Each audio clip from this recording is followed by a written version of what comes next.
మెదక్ జిల్లా చేగుంట మండల్ కర్నంపల్లి గ్రామంలో శ్రీ రేణుక ఎల్లమ్మ జమదగ్ని కళ్యాణం 26వ వార్షిక ఉత్సవాలు చాలా ఘనంగా కర్నంపల్లి గౌడ సంఘం ఆధ్వర్యంలో ఘనంగా ప్రారంభమయ్యాయి. ఈ కార్యక్రమంలో జనగామ సర్పంచ్ దుర్గ రాములు గౌడ్ మరియు రేణుక ఎల్లమ్మ ఆలయ కమిటీ చైర్మన్ గౌడ సంఘం ఆధ్వర్యంలో చాలా ఘనంగా శ్రీ రేణుక ఎల్లమ్మ 26వ వార్షిక ఉత్సాహాలు ప్రారంభమయ్యాయి. ఈ రోజుతో 3 రోజులపాటు రేణుక ఎల్లమ్మ జమదగ్ని కళ్యాణం చాలా ఘనంగా వేద పండితులచే పోతరాజుల ఆటపాటలతో చాలా ఘనంగా గౌడ సంఘం ఆధ్వర్యంలో ప్రతి సంవత్సరము కర్నంపల్లి గౌడ ఆడబిడ్డలు పిల్లలు పెద్దలు ఆయురారోగ్యాలతో సుఖ సంతోషాలతో ఉండాలని, వర్షాలు బాగా పడాలని, పంటలు చాలా పండాలని, శ్రీ రేణుక ఎల్లమ్మ అమ్మవారి ఆశీస్సులు ఉండాలని అన్నారు. కోరిన కోరికలు తీర్చాలని శ్రీ రేణుక ఎల్లమ్మ అమ్మవారిని వేడుకున్నారు.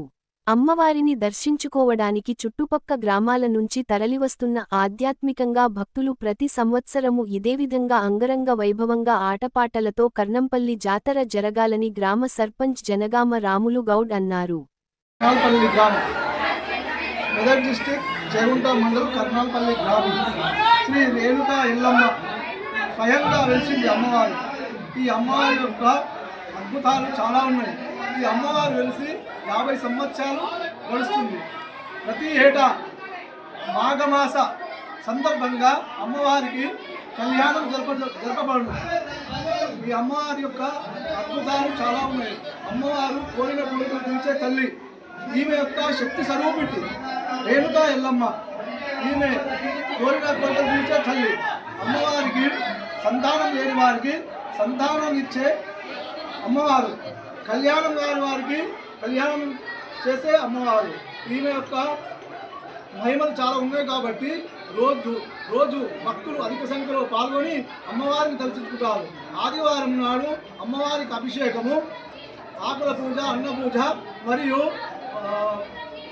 కుంకుమ అర్చన మరియు భక్తులకు అర్చన చేయబడును.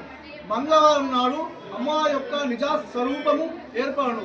ఆ రోజు భక్తులు అధిక సంఖ్యలో పాల్గొని అమ్మవారికి బోనాలు, ఓడి బియ్యము మరియు కానుకలు సమర్పించి అమ్మవారి యొక్క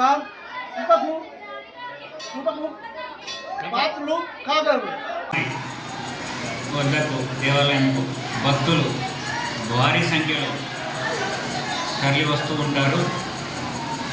ఉత్సవాల సందర్భంగానే కాకుండా ప్రతిరోజు అమ్మవారిని దర్శించుకుని వేలాది మందిగా దర్శించుకొని పూజలు చేసుకొని మొక్కులు తీర్చుకుంటారు. అదేవిధంగా అమ్మవారికి భక్తులు కోరిన కోరికలు మొక్కులు తీర్చుకొని కోరిన కోరికలు తీర్చే అమ్మవారుగా విరాజిల్లుతున్నది. అందుకు అనుగుణంగానే భక్తులు